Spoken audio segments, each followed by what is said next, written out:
Okay guys, so here I am at the top of Brown Mountain. I feel like my life is getting back to normal now.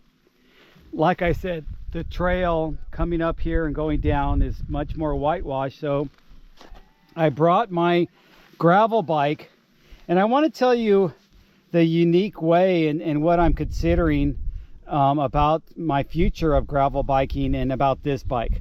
So I feel like I was onto something when I talked Seven into giving me as much tire clearance as possible.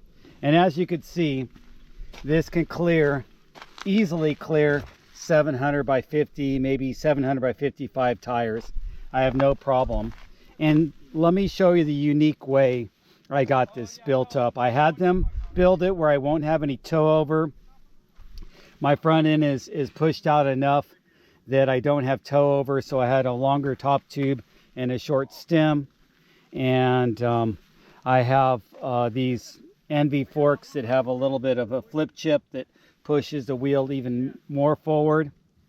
I have it set up with these DT Swiss rims laced up to the Onyx hubs with bird spokes, and these are actually mountain bike rims.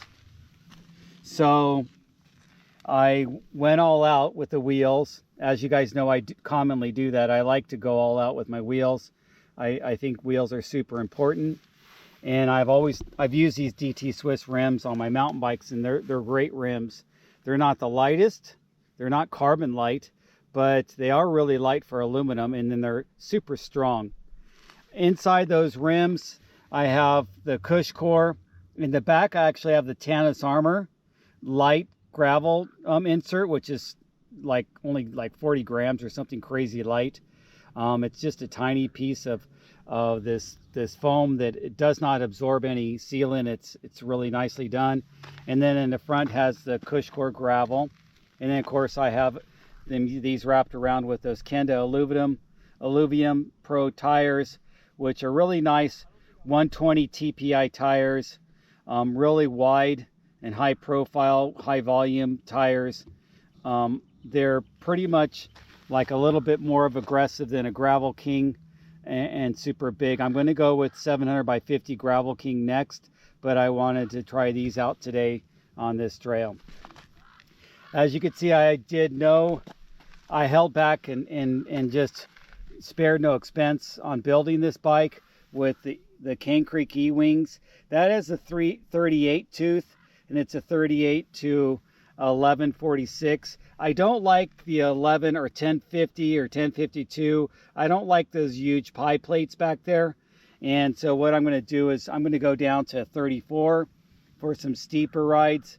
And I'm fine with the mountain bike gearing. I don't need the high gearing. We don't have a lot of flat roads around here where I'm pacing and trying to do a pace line on a flat gravel road. That just doesn't happen around here. So I'm fine with that. Other than that, that's how she sits.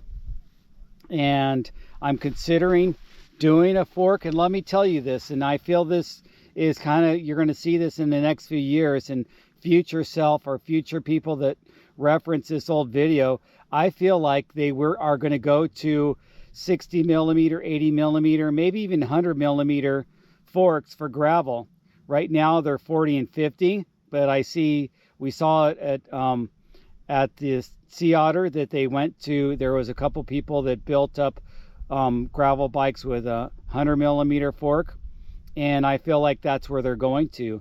So, kind of like mountain bike forks did years and years ago, where they started off with 60 and 80 and it went all the way up. So the geo wouldn't be quite right if I threw 100 on there now. So, but they can geo correct them and have the axle to crown kind of appropriate for at least an 80 millimeter fork, I feel. Or a 60 would be really easy. 60 probably wouldn't even offset it that much at all.